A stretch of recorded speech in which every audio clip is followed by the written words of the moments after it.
असच्छक्तिश्च सत्सूर्यः समो विष्णुर्महामुने अव्यक्तः शङ्करस्तेषां संयोगे गणपो भवेत्।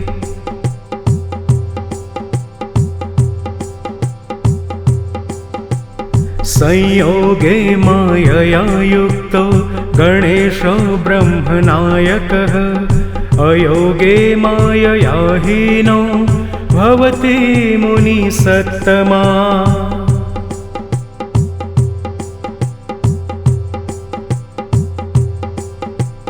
संयोगायोगयोर्योगे योगो गणेशसंज्ञितः शान्तिभ्यः शान्तिदः प्रोक्तो भजने भक्तिसंयुतः।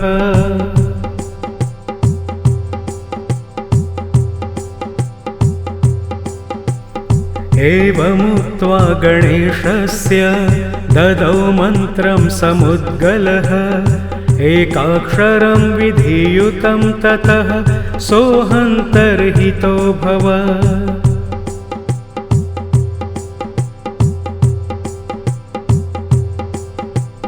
ततोऽहं गणराजं तमभजं सर्वभावतः तेन शान्तिसमायुक्तश्च रामे त्वत्कुतो भयः।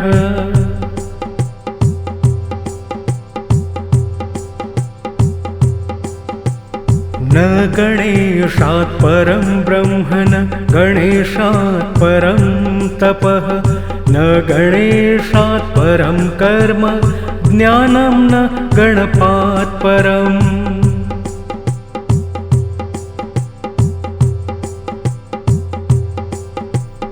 न गणेशात् परो योगो भक्तिर्न गणपात् परा तस्मात् स सर्वपूज्योऽयं सर्वादौ सिद्धिदायकः।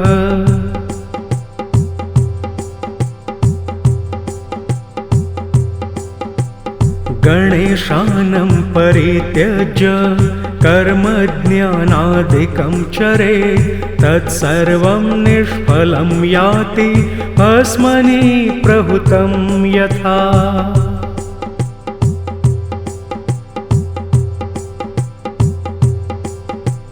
सर्वांस्तज्य गणेशं यो भजते नन्यचेतसा सर्वसिद्धिं लभेत् सद्यो ब्रह्मभूतः स कथ्यते।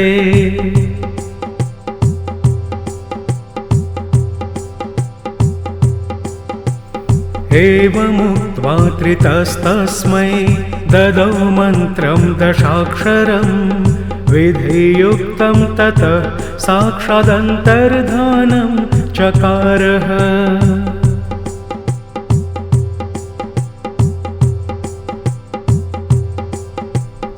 असच्छक्तिश्च सत्सूर्यः समो विष्णुर्महामुने अव्यक्तः शङ्करस्तेषां संयोगे गणपो भवेत्।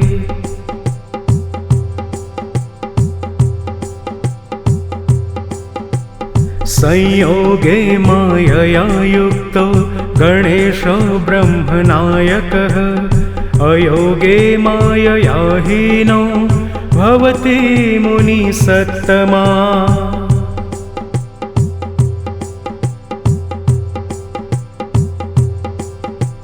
संयोगायोगयोर्योगे योगो गणेशसंज्ञितः शान्तिभ्यः शान्तिदः प्रोक्तो भजने भक्तिसंयुतः।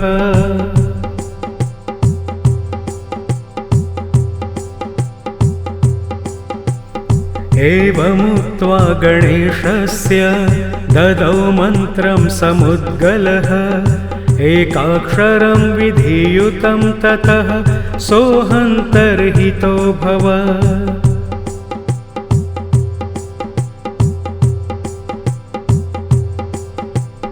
ततोऽहं गणराजं तमभजं सर्वभावतः तेन शान्तिसमायुक्तश्च रामे त्वत्कुतो भयः।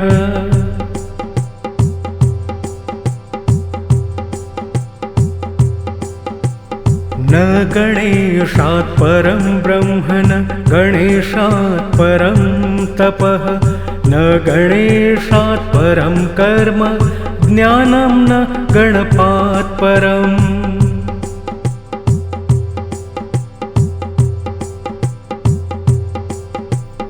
न गणेशात् परो योगो भक्तिर्न गणपात् परा तस्मात् स सर्वपूज्योऽयं सर्वादौ सिद्धिदायकः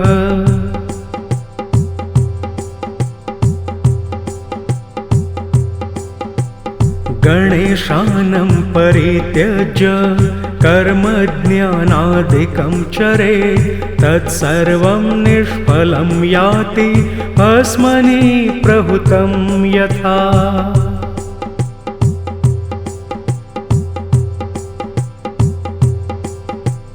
सर्वांस्तज्य गणेशं यो भजते नन्यचेतसा सर्वसिद्धिं लभेत् सद्यो ब्रह्मभूतः स कथ्यते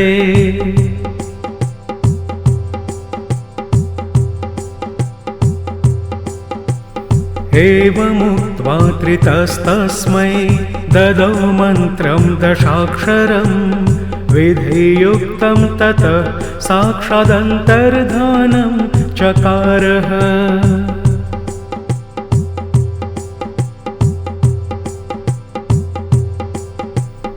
इति दशाक्षरमन्त्रस्तोत्रं समाप्तम्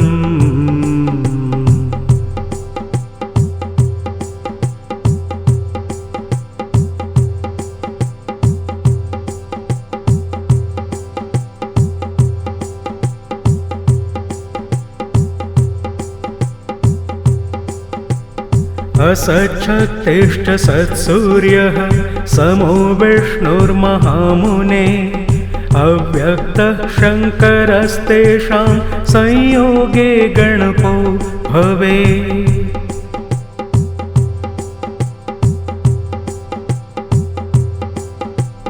संयोगे मायया युक्तो गणेशो ब्रह्मनायकः अयोगे मायया हीनो भवति मुनिसत्तमा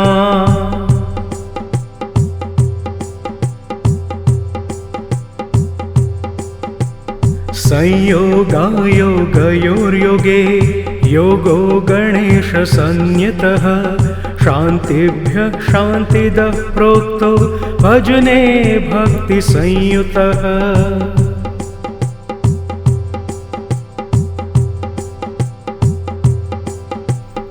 एवमुक्त्वा गणेशस्य ददौ मन्त्रं समुद्गलः एकाक्षरं विधियुतं ततः सोऽहन्तर्हितो भवत्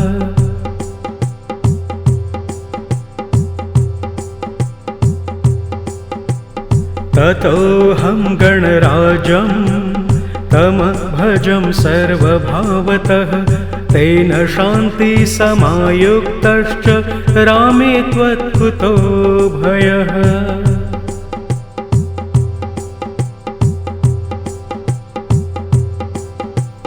न गणेशात् परं ब्रह्म न गणेशात् परं तपः न गणेशात् परं कर्म ज्ञानं न गणपात् परम्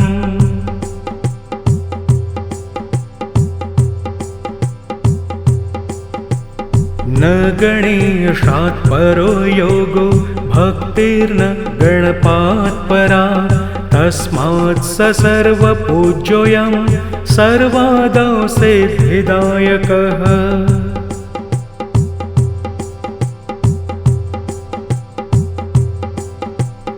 गणेशानं परित्यज्य कर्मज्ञानादिकं चरेत् तत्सर्वं निष्फलं याति भस्मनि प्रहुतं यथा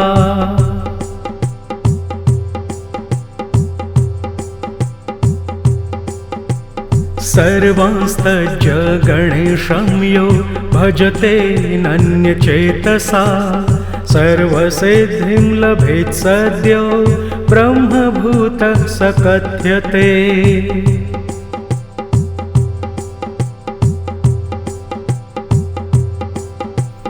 एवमुक्त्वा त्रितस्तस्मै ददौ मन्त्रं दशाक्षरं विधियुक्तं ततः साक्षादन्तर्धानं चकारः।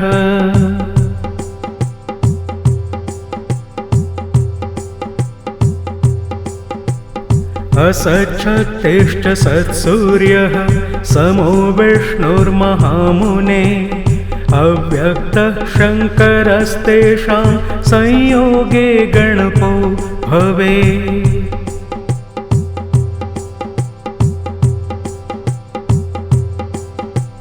संयोगे मायया युक्तो गणेशो ब्रह्मनायकः अयोगे मायया हीनो भवति मुनिसत्तमा।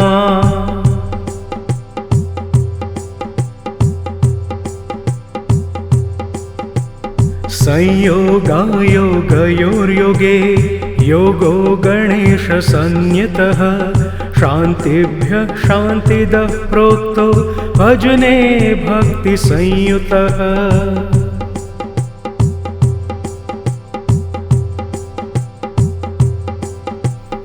एवमुक्त्वा गणेशस्य ददौ मन्त्रं समुद्गलः एकाक्षरं विधियुतं ततः सोऽहन्तर्हितो भवत्।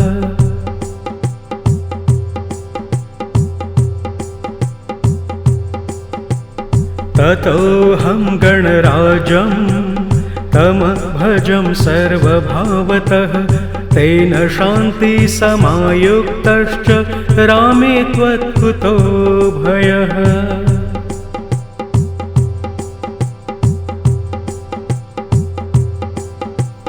न गणेशात् परं ब्रह्म न गणेशात् परं तपः न गणेशात् परं कर्म ज्ञानं न गणपात् परम्।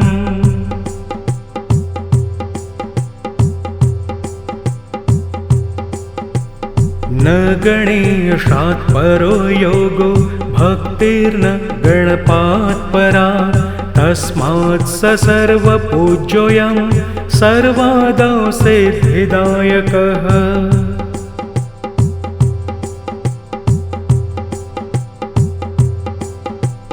गणेशानं परित्यज्य कर्मज्ञानादिकं चरेत् तत्सर्वं निष्फलं याति भस्मनि प्रहुतं यथा।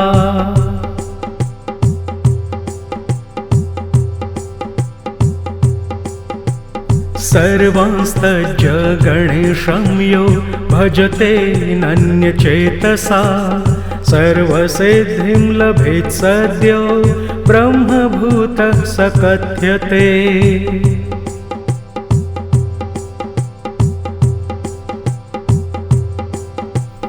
एवमुक्त्वा त्रितस्तस्मै ददौ मन्त्रं दशाक्षरं विधियुक्तं ततः साक्षादन्तर्धानं चकारः।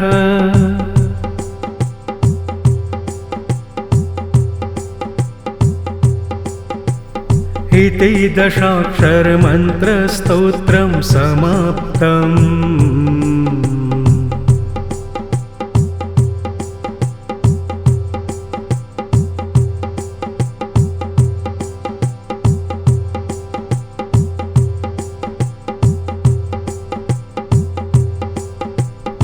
असच्छत्तिष्ठ सत्सूर्यः समो विष्णुर्महामुने अव्यक्तः शङ्करस्तेषां संयोगे गणपो भवेत्।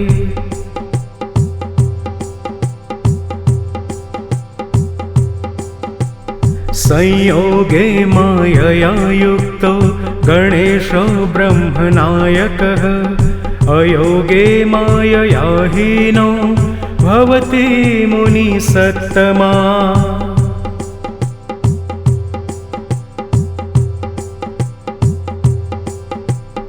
संयोगायोगयोर्योगे योगो गणेशसंज्ञितः शान्तिभ्यः शान्तिदः प्रोक्तो भजने भक्तिसंयुतः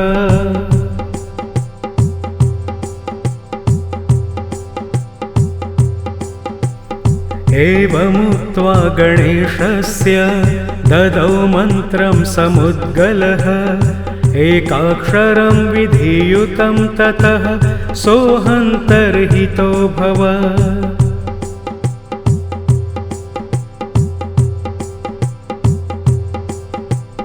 ततोऽहं गणराजं तमभजं सर्वभावतः तेन शान्तिसमायुक्तश्च रामे त्वत्कुतो भयः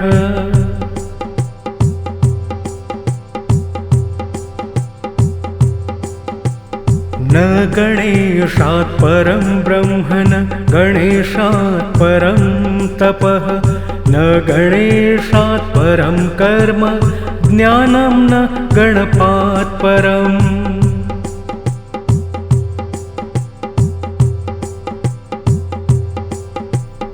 न गणेशात् परो योगो भक्तिर्न गणपात् परा तस्मात् स सर्वपूज्योऽयं सर्वादौ सिद्धिदायकः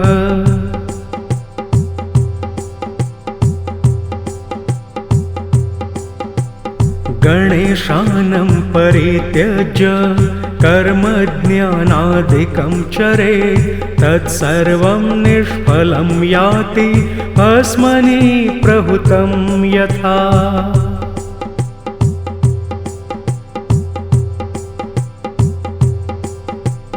सर्वांस्तज्य गणेशं यो भजते नन्यचेतसा सर्वसिद्धिं लभेत् सद्यो ब्रह्मभूतः स कथ्यते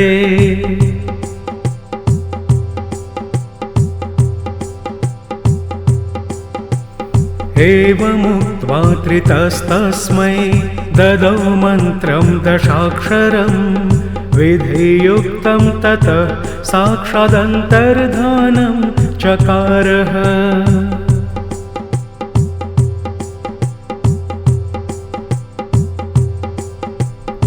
असच्छत्तिष्ठ सत्सूर्यः समो विष्णुर्महामुने अव्यक्तः शङ्करस्तेषां संयोगे गणपो भवेत्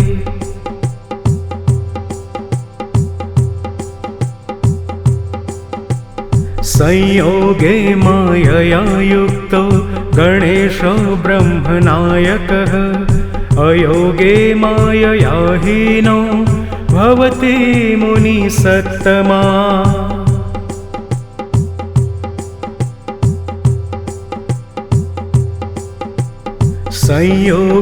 संयोगायोगयोर्योगे योगो गणेशसंज्ञितः शान्तिभ्यः शान्तिदः प्रोक्तो भजने भक्तिसंयुतः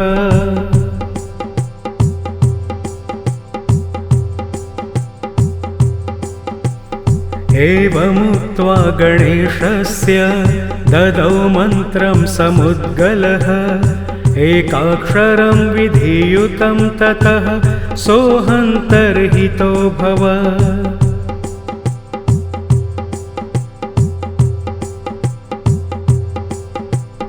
ततोऽहं गणराजं तमभजं सर्वभावतः तेन शान्तिसमायुक्तश्च रामे त्वत्कुतो भयः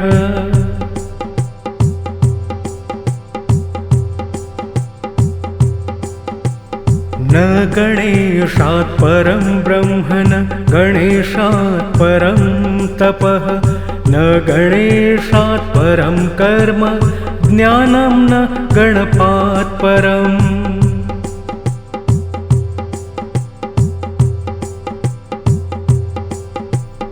न गणेशात् परो योगो भक्तिर्न गणपात् परा तस्मात् स सर्वपूज्योऽयं सर्वादौ सिद्धिदायकः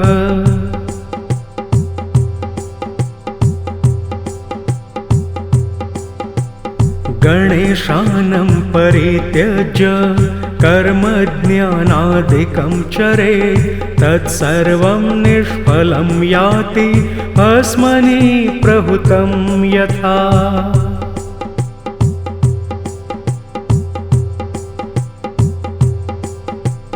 सर्वांस्तज्य गणेशं यो भजते नन्यचेतसा सर्वसिद्धिं लभेत् सद्यो ब्रह्मभूतः स कथ्यते।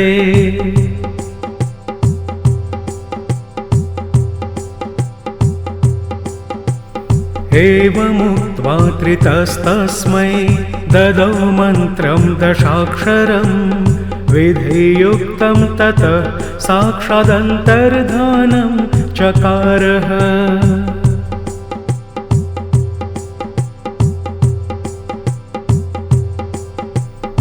इति दशाक्षरमन्त्रस्तोत्रं समाप्तम्।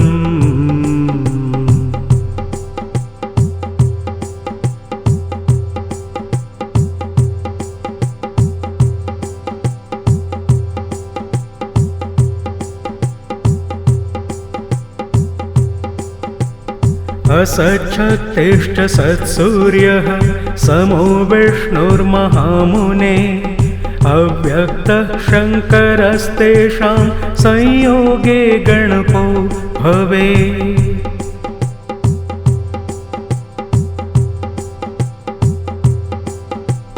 संयोगे मायया युक्तो गणेशो ब्रह्मनायकः अयोगे मायया हीनो भवति मुनिसत्तमा।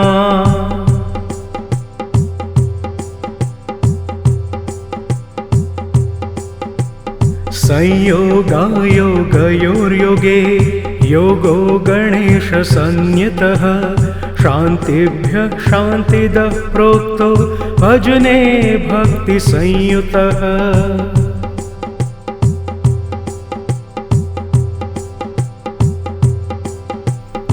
एवमुक्त्वा गणेशस्य ददौ मन्त्रं समुद्गलः एकाक्षरं विधियुतं ततः सोऽहन्तर्हितो भवत्।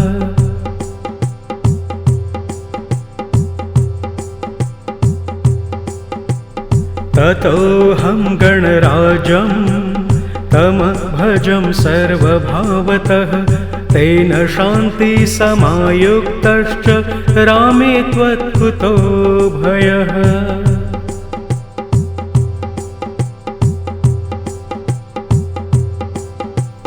न गणेशात् परं ब्रह्म न गणेशात् परं तपः न गणेशात् परं कर्म ज्ञानं न गणपात् परम्।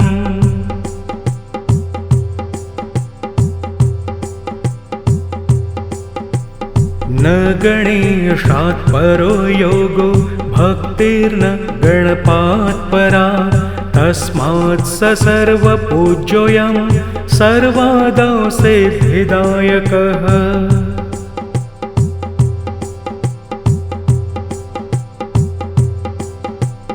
गणेशानं परित्यज्य कर्मज्ञानादिकं चरेत् तत्सर्वं निष्फलं याति भस्मनि प्रहुतं यथा।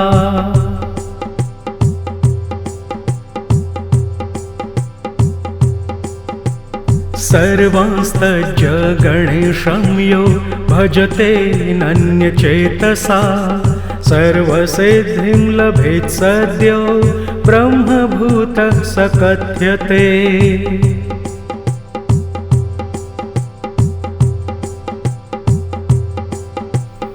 एवमुक्त्वा त्रितस्तस्मै ददौ मन्त्रं दशाक्षरम् विधियुक्तं ततः साक्षादन्तर्धानं चकारः।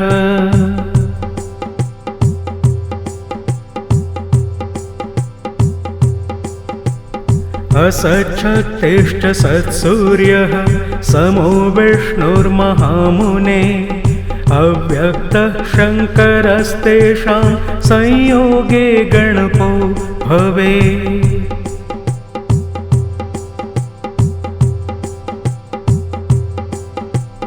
संयोगे मायया युक्तो गणेशो ब्रह्मनायकः अयोगे मायया हीनो भवति मुनिसत्तमा।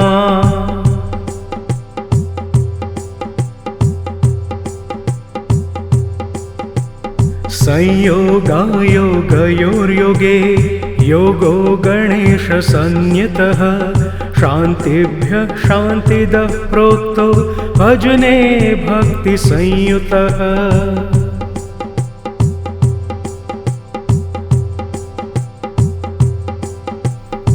एवमुक्त्वा गणेशस्य ददौ मन्त्रं समुद्गलः एकाक्षरं विधियुतं ततः सोऽहन्तर्हितो भव।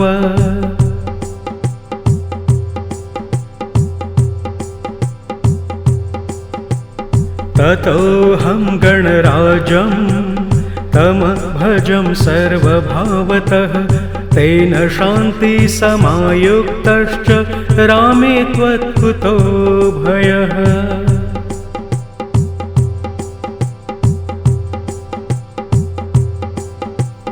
न गणेशात् परं ब्रह्म न गणेशात् परं तपः न गणेशात् परं कर्म ज्ञानं न गणपात् परम्।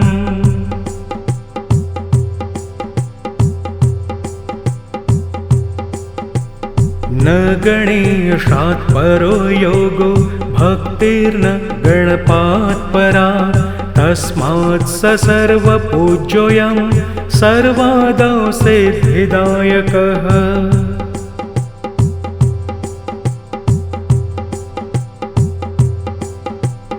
गणेशानं परित्यज्य कर्मज्ञानादिकं चरेत् तत्सर्वं निष्फलं याति भस्मनि प्रहुतं यथा।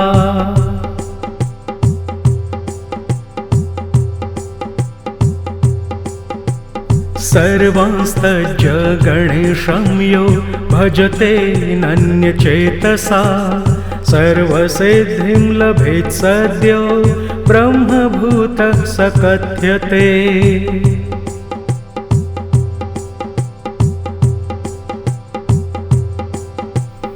एवमुक्त्वा त्रितस्तस्मै ददौ मन्त्रं दशाक्षरं विधियुक्तं ततः साक्षादन्तर्धानं चकारः।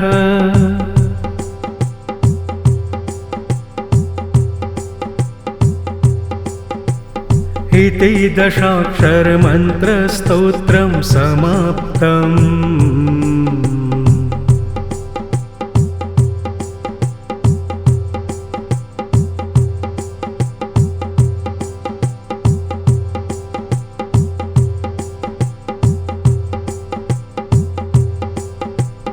असच्छक्तिश्च सत्सूर्यः समो विष्णुर्महामुने अव्यक्तः शङ्करस्तेषां संयोगे गणपो भवेत्।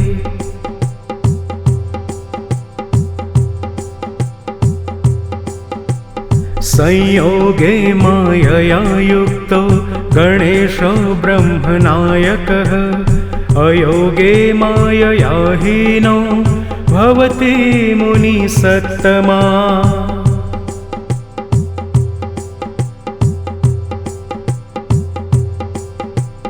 संयोगायोगयोर्योगे योगो गणेशसंज्ञितः शान्तिभ्यः शान्तिदः प्रोक्तो भजने भक्तिसंयुतः।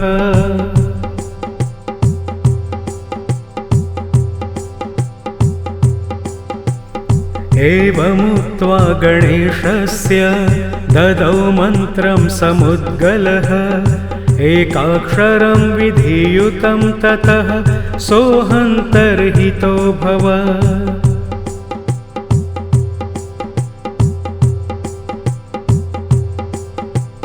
ततोऽहं गणराजं तमभजं सर्वभावतः तेन शान्तिसमायुक्तश्च रामे त्वत्कुतो भयः।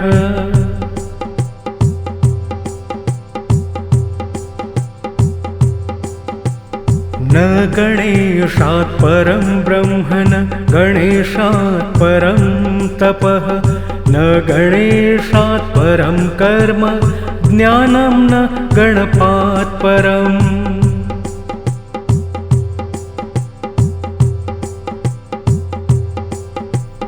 न गणेशात् परो योगो भक्तिर्न गणपात् परा तस्मात् स सर्वपूज्योऽयं सर्वादौ सिद्धिदायकः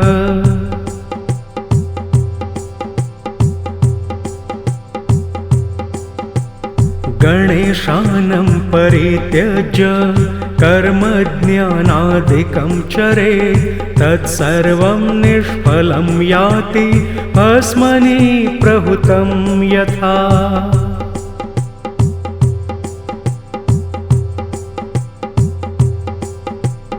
सर्वांस्तज्य गणेशं यो भजते नन्यचेतसा सर्वसिद्धिं लभेत् सद्यो ब्रह्मभूतः स कथ्यते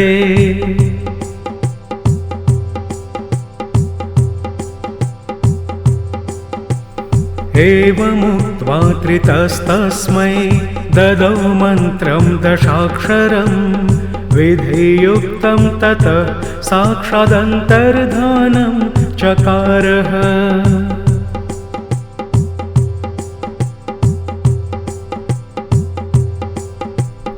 असच्छक्तिश्च सत्सूर्यः समो विष्णुर्महामुने अव्यक्तः शङ्करस्तेषां संयोगे गणपो भवेत्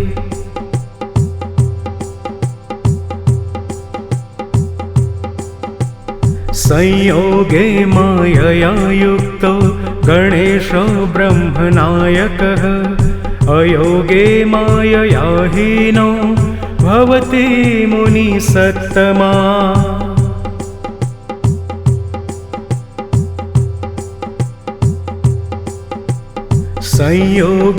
संयोगायोगयोर्योगे योगो गणेशसंज्ञितः शान्तिभ्यः शान्तिदः प्रोक्तो भजने भक्तिसंयुतः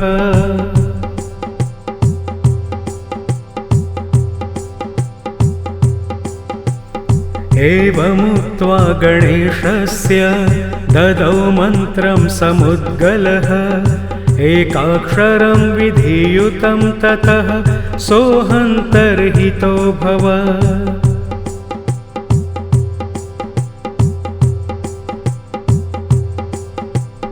ततोऽहं गणराजं तमभजं सर्वभावतः तेन शान्तिसमायुक्तश्च रामे त्वत्कुतो भयः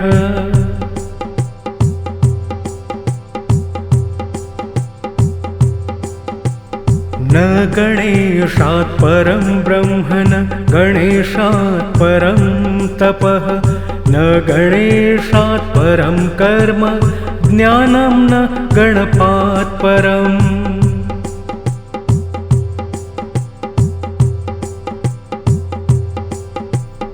न गणेशात् परो योगो भक्तिर्न गणपात् परा तस्मात् स सर्वपूज्योऽयं सर्वादौ सिद्धिदायकः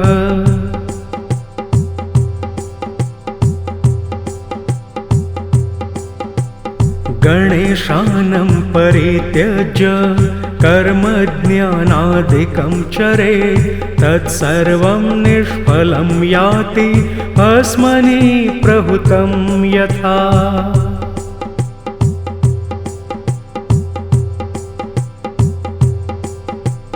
सर्वांस्तज्य गणेशं यो भजते नन्यचेतसा सर्वसिद्धिं लभेत् सद्यो ब्रह्मभूतः स कथ्यते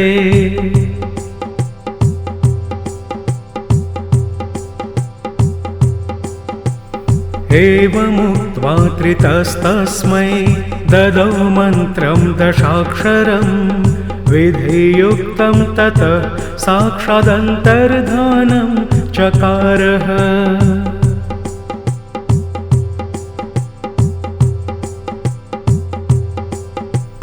इति दशाक्षरमन्त्रस्तोत्रं समाप्तम्।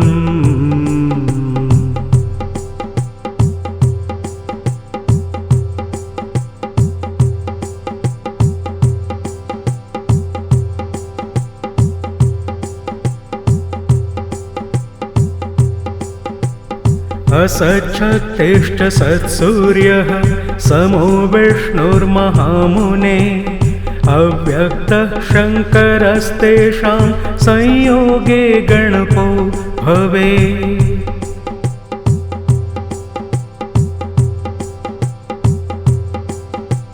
संयोगे मायया युक्तो गणेशो ब्रह्मनायकः अयोगे मायया हीनो भवति मुनिसत्तमा।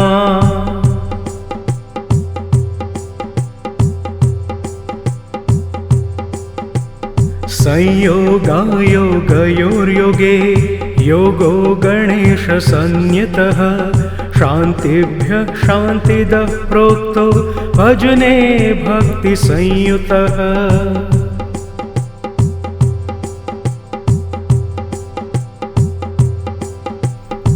एवमुक्त्वा गणेशस्य ददौ मन्त्रं समुद्गलः एकाक्षरं विधियुतं ततः सोऽहन्तर्हितो भवत्।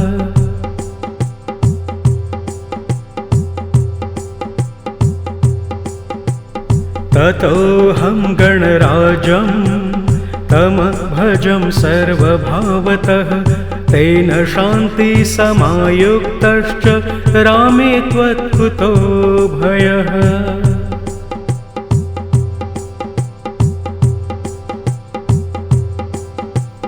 न गणेशात् परं ब्रह्म न गणेशात् परं तपः न गणेशात् परं कर्म ज्ञानं न गणपात् परम्।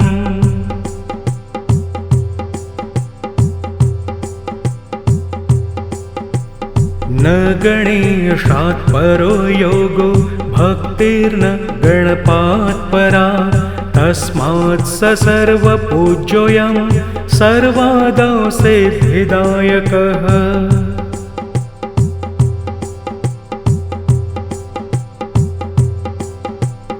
गणेशानं परित्यज्य कर्मज्ञानादिकं चरेत् तत्सर्वं निष्फलं याति भस्मनि प्रहुतं यथा।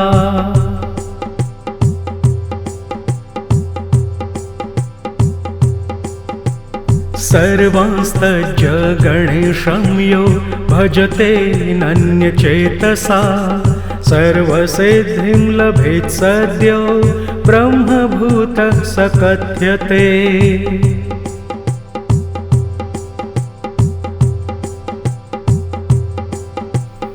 एवमुक्त्वा त्रितस्तस्मै ददौ मन्त्रं दशाक्षरं विधियुक्तं ततः साक्षादन्तर्धानं चकारः।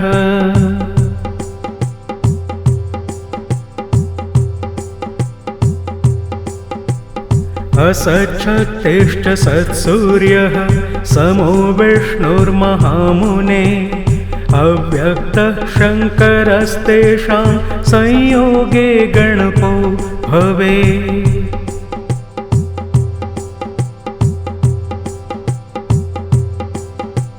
संयोगे मायया युक्तो गणेशो ब्रह्मनायकः अयोगे मायया हीनो भवति मुनिसत्तमा।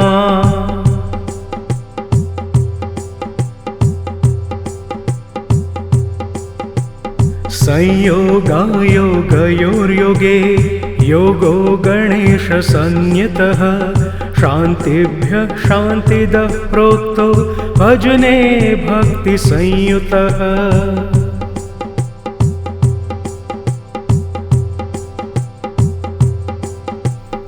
एवमुक्त्वा गणेशस्य ददौ मन्त्रं समुद्गलः एकाक्षरं विधियुतं ततः सोऽहन्तर्हितो भवत्।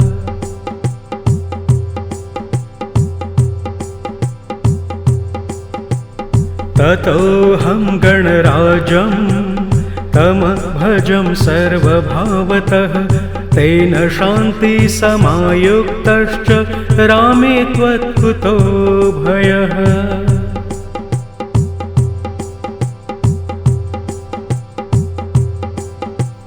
न गणेशात् परं ब्रह्म न गणेशात् परं तपः न गणेशात् परं कर्म ज्ञानं न गणपात् परम्।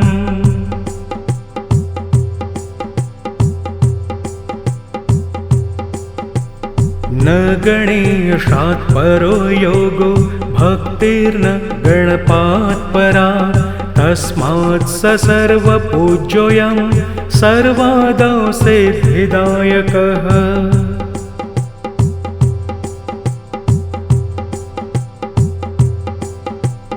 गणेशानं परित्यज्य कर्मज्ञानादिकं चरेत् तत्सर्वं निष्फलं याति भस्मनि प्रहुतं यथा।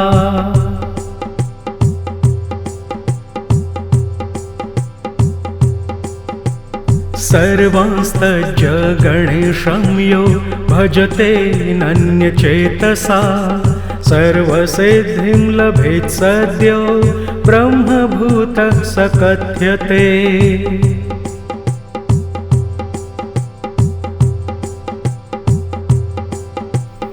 एवमुक्त्वा त्रितस्तस्मै ददौ मन्त्रं दशाक्षरं विधियुक्तं ततः साक्षादन्तर्धानं चकारः।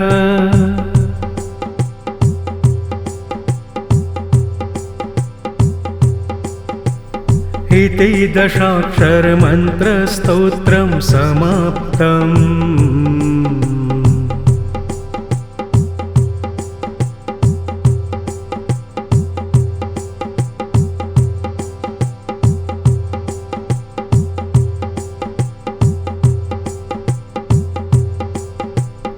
असच्छक्तिश्च सत्सूर्यः समो विष्णुर्महामुने अव्यक्तः शङ्करस्तेषां संयोगे गणपो भवेत्।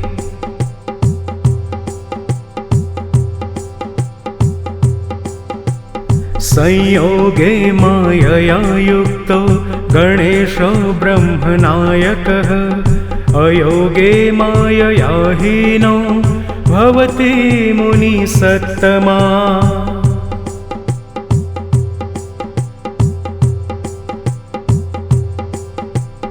संयोगायोगयोर्योगे योगो गणेशसंज्ञितः शान्तिभ्यः शान्तिदः प्रोक्तो भजने भक्तिसंयुतः।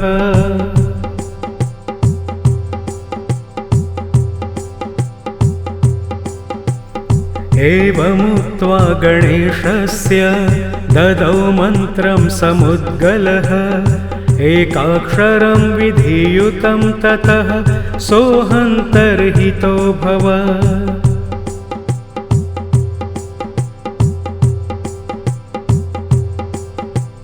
ततोऽहं गणराजं तमभजं सर्वभावतः तेन शान्तिसमायुक्तश्च रामे त्वत्कुतो भयः।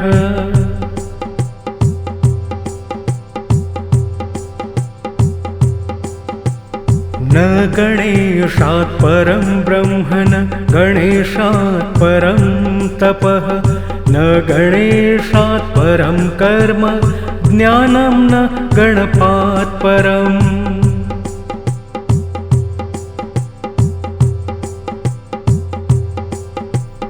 न गणेशात् परो योगो भक्तिर्न गणपात् परा तस्मात् स सर्वपूज्योऽयं सर्वादौ सिद्धिदायकः।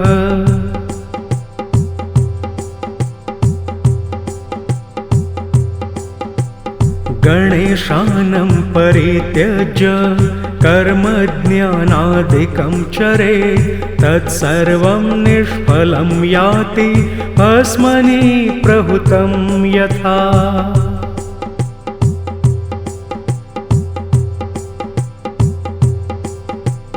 सर्वांस्तज्य गणेशं यो भजते नन्यचेतसा सर्वसिद्धिं लभेत् सद्यो ब्रह्मभूतः स कथ्यते।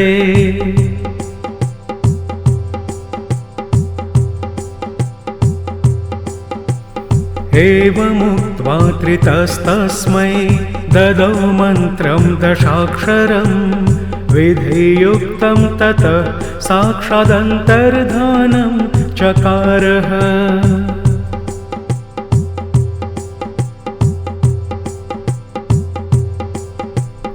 असच्छक्तिश्च सत्सूर्यः समो विष्णुर्महामुने अव्यक्तः शङ्करस्तेषां संयोगे गणपो भवेत्।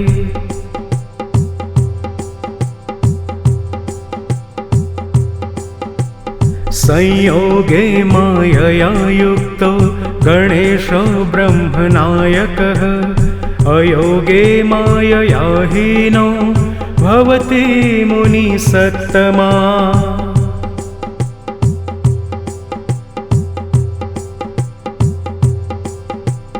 संयोगायोगयोर्योगे योगो गणेशसंज्ञितः शान्तिभ्यः शान्तिदः प्रोक्तो भजने भक्तिसंयुतः।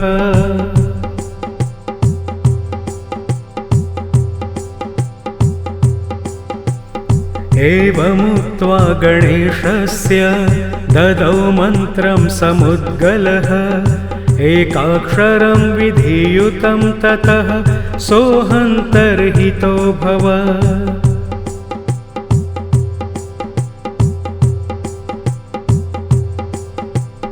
ततोऽहं गणराजं तमभजं सर्वभावतः तेन शान्तिसमायुक्तश्च रामे त्वत्कुतो भयः।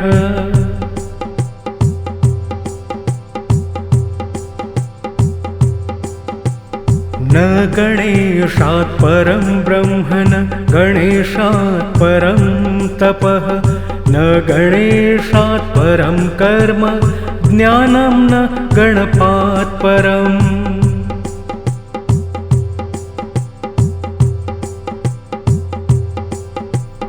न गणेशात् परो योगो भक्तिर्न गणपात् परा तस्मात् स सर्वपूज्योऽयं सर्वादौ सिद्धिदायकः।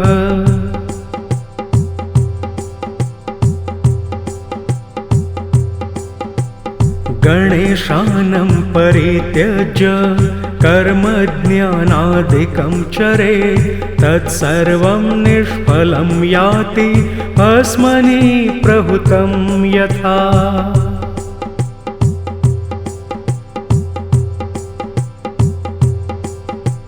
सर्वांस्तज्य गणेशं यो भजते नन्यचेतसा सर्वसिद्धिं लभेत् सद्यो ब्रह्मभूतः स कथ्यते।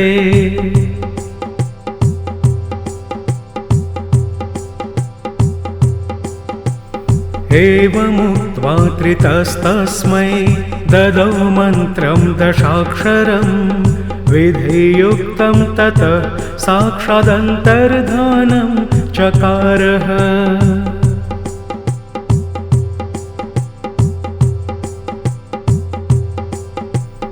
इति दशाक्षरमन्त्रस्तोत्रं समाप्तम्।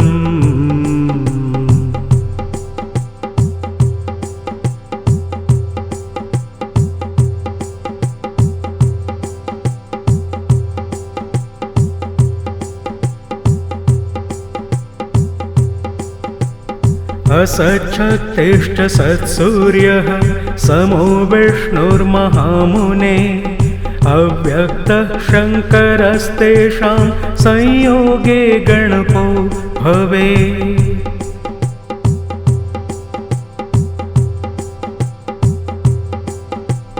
संयोगे मायया युक्तो गणेशो ब्रह्मनायकः अयोगे मायया हीनो भवति मुनिसत्तमा।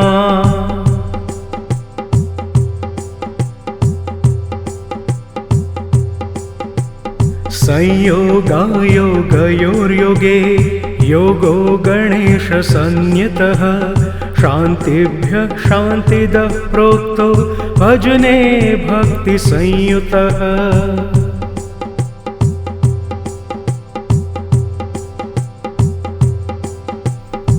एवमुक्त्वा गणेशस्य ददौ मन्त्रं समुद्गलः एकाक्षरं विधियुतं ततः सोऽहन्तर्हितोऽभवत्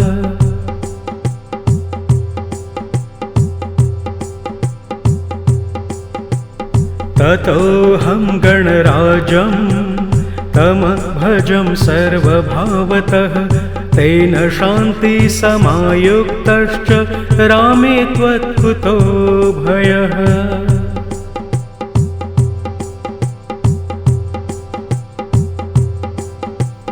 न गणेशात् परं ब्रह्म न गणेशात् परं तपः न गणेशात् परं कर्म ज्ञानं न गणपात् परम्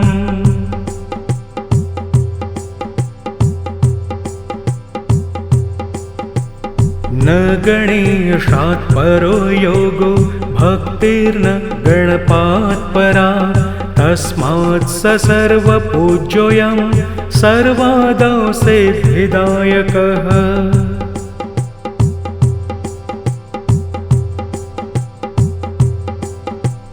गणेशानं परित्यज्य कर्मज्ञानादिकं चरेत् तत्सर्वं निष्फलं याति भस्मनि प्रहुतं यथा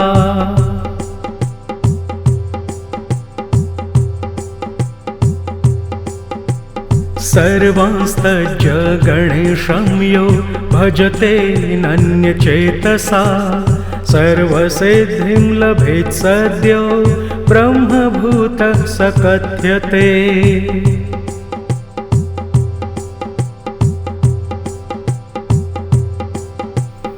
एवमुक्त्वा त्रितस्तस्मै ददौ मन्त्रं दशाक्षरं विधियुक्तं ततः साक्षादन्तर्धानं चकारः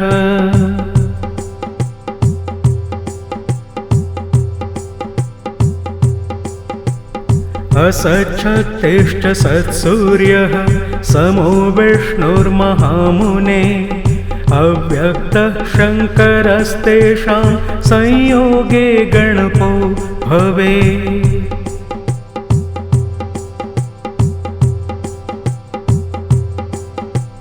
संयोगे मायया युक्तो गणेशो ब्रह्मनायकः अयोगे मायया हीनो भवति मुनिसत्तमा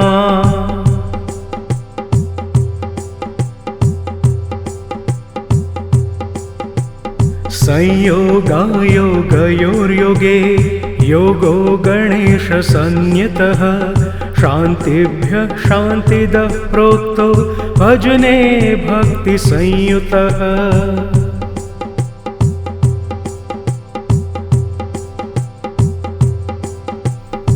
एवमुक्त्वा गणेशस्य ददौ मन्त्रं समुद्गलः एकाक्षरं विधियुतं ततः सोऽहन्तर्हितोऽभवत्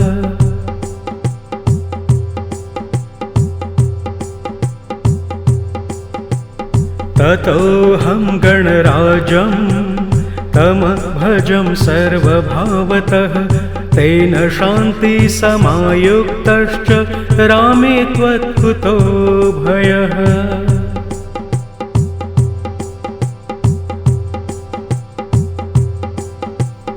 न गणेशात् परं ब्रह्म न गणेशात् परं तपः न गणेशात् परं कर्म ज्ञानं न गणपात् परम्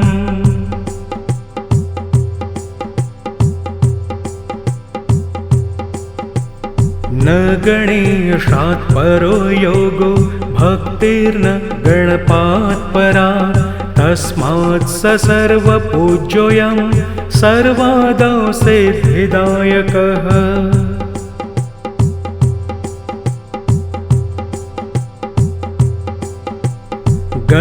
गणेशानं परित्यज्य कर्मज्ञानादिकं चरेत् तत्सर्वं निष्फलं याति भस्मनि प्रहुतं यथा।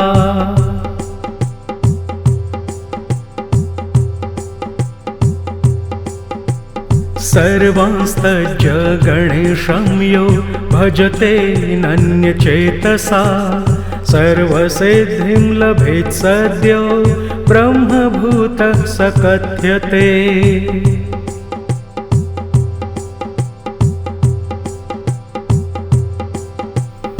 एवमुक्त्वा त्रितस्तस्मै ददौ मन्त्रं दशाक्षरं विधियुक्तं ततः साक्षादन्तर्धानं चकारः।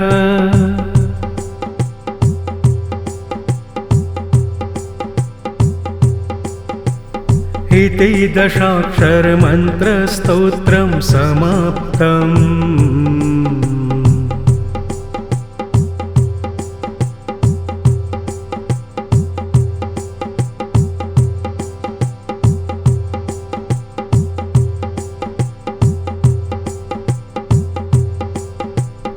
असच्छत्तिष्ठ सत्सूर्यः समो विष्णुर्महामुने अव्यक्तः शङ्करस्तेषां संयोगे गणपो भवेत्।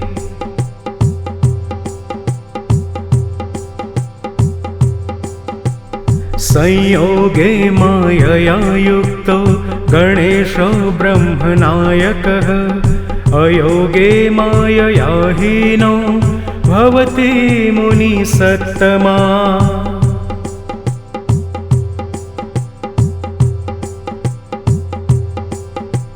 संयोगायोगयोर्योगे योगो गणेशसंज्ञितः शान्तिभ्यः शान्तिदः प्रोक्तो भजने भक्तिसंयुतः।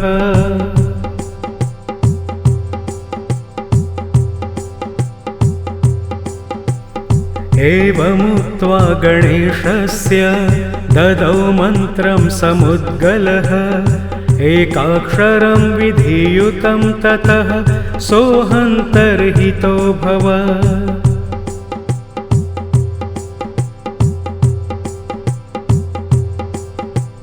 ततोऽहं गणराजं तमभजं सर्वभावतः तेन शान्तिसमायुक्तश्च रामे त्वत्कुतो भयः।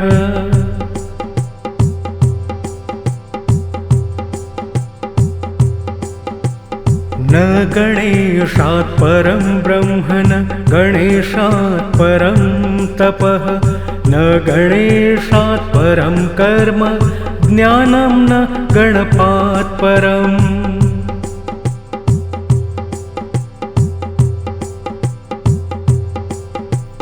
न गणेशात् परो योगो भक्तिर्न गणपात् परा तस्मात् स सर्वपूज्योऽयं सर्वादौ सिद्धिदायकः।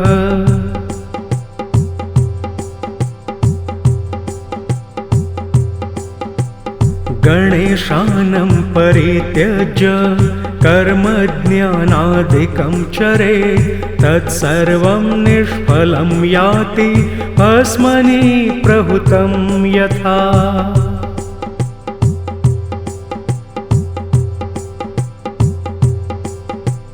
सर्वांस्तज्य गणेशं यो भजते नन्यचेतसा सर्वसिद्धिं लभेत् सद्यो ब्रह्मभूतः स कथ्यते।